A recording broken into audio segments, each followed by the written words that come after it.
Part 6 of 7, a gentle breeze rustled the leaves outside, creating a soothing melody that accompanied the soft glow of dawn seeping through Miriam's window. She stirred, awakening not to the insistent demands of her former life, but to the soft invitation of a new day. Stretching, she felt a contentment that surprised her. It wasn't the absence of turmoil, but the presence of something deeper anchoring her. Today, like every day, held both promise and uncertainty. But Miriam was no longer paralyzed by the what-ifs. She rose, her movements fluid with newfound ease. She had chosen this apartment for its simplicity, its connection to nature, and most importantly, for the light that poured through its windows, illuminating not just the space, but the possibilities within her. The kitchen, with its worn counter and mismatched chairs, was her sanctuary. There, amidst the chipped mugs and well-thumbed cookbooks, she moved with a familiarity born of countless repetitions. Pouring water into a chipped blue teapot, she watched the steam curl, carrying with it the scent of bergamot and spice. Her hands, once restless and tense, now moved with a quiet confidence, each action rooted in the stillness that had become her constant companion. Outside, the sky was a canvas of soft pinks and gentle blues, a testament to the beauty that could be found in quiet observation. And as she sipped her tea, she noticed how the light danced across the cups and saucers on her counter. There was a serenity and repetition in the ritual of small, ordinary actions. Today she felt a subtle thrill, not from achievement, not from recognition, but from the awareness that her attention itself was a form of engagement with the world. After breakfast, she walked to a nearby park, her worn leather bag slung over her shoulder. The crunch of fallen leaves beneath her feet was a familiar melody, one that resonated with the rhythm of her heart. Children's laughter echoed faintly, dogs barked in playful pursuit, and the wind carried the scent of damp grass and wood. It was a scene that would have faded into the background noise of her previous life, but now it was the soundtrack to her peace. Finding a bench beneath an old oak tree, she unfolded her sketch pad, its pages filled with the promise of new drawings. She didn't intend to capture every leaf or every bark, but to convey the feeling, the essence of being surrounded by life in full bloom. Her pencils moved, tracing not outlines but emotions. With each stroke, she breathed in the crisp air, feeling the sun's warmth on her face. Time, once a relentless tick-tock on the clock, now flowed at the pace of nature. It was a luxury she hadn't realized she craved, the freedom to sit, to observe, to create without the urgency of deadlines or expectations. A couple strolled by, their hands intertwined. An elderly woman sat feeding the ducks. A group of children chased a runaway ball. Each interaction, each moment of life passing by, became a subject of her quiet contemplation. She wasn't merely drawing what she saw, she was absorbing it, letting it permeate her senses, her thoughts, her very being. And in that absorption, she found a deep sense of grounding. As the hours drifted by, she lost track of time.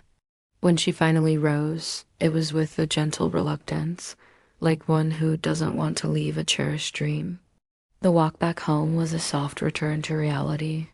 The city, once a cacophony of chaos, now wore a melody of its own. The honking of cars, the rumble of buses, the chatter of pedestrians, all blended into a harmonious backdrop to her quiet steps. Stopping to buy a loaf of bread, she engaged in small talk with the baker, a man who knew her by name and always had a kind word and a warm smile. Such interactions, once mundane, now felt precious. They wove threads of connection into the fabric of her day, reminding her that life's richness lay not in grand gestures, but in the gentle hum of everyday existence. The setting sun cast long shadows as Miriam returned to her apartment. The day, with its simple pleasures and quiet moments of joy, was coming to a close. Entering her haven, she shed her jacket, feeling a sense of homecoming that went beyond the physical space.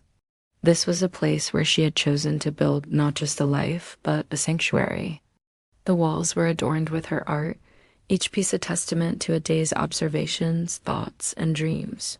The worn rug on the floor bore witness to countless moments of contemplation, of dances with uncertainty, and of finding solace in the still point of her being.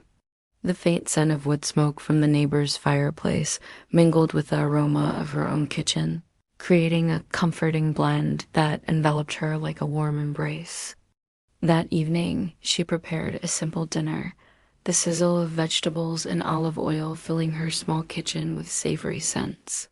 As she ate, she savored each bite, not just for the nourishment it provided, but for the grounding sensation of being fully present in the moment. The solitude, far from being a source of discomfort, was a space that cradled her thoughts and feelings. It allowed her to tune into the whispers of her inner world, to acknowledge her fears and doubts without judgment, and to celebrate her small victories with quiet reverence. Later, as twilight painted the sky in hues of lavender and rose, Miriam sat by her window, a cup of herbal tea warming her hands. Outside, the city lights twinkled into life, transforming the familiar streets into a magical panorama. Yet Miriam's gaze was inward. She wasn't looking at the spectacle of lights, but at the play of shadows and colors within her own soul. In the quiet companionship of the evening, she found a depth of connection that transcended the boundaries of self and other. The line between observer and observed blurred. She was both the watcher and the spectacle, the experiencer and the experience.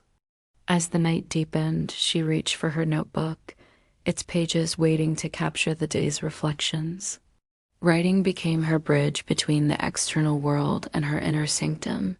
With each stroke of her pen, she wove a tapestry of thoughts, feelings, and insights, creating a tangible record of her journey. The act of putting pen to paper anchored her in the present, allowing her to untangle the complexities of her experiences and find clarity amidst the labyrinth of her emotions. That night, as sleep embraced her, it was with a heart full of quiet contentment. The day had been a testament to the beauty of living in the present moment, of finding joy in the ordinary, and of embracing the richness of a life fully lived.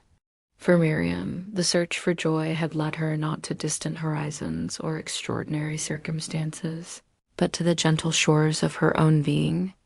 In the depths of her stillness, she discovered a wellspring of happiness that flowed not from external validation or grand achievements, but from the quiet wisdom that resonated within her soul. Joy, she realized, didn't need proof. It existed in the very breath of life, in the rustle of leaves, in the warmth of the sun, in the company of strangers, and the comfort of solitude. It was woven into the fabric of each day, a tapestry of simple pleasures and profound connections. And as she drifted into sleep, she carried with her the understanding that joy was not a destination, but a way of being, a way of embracing life in all its quiet glory.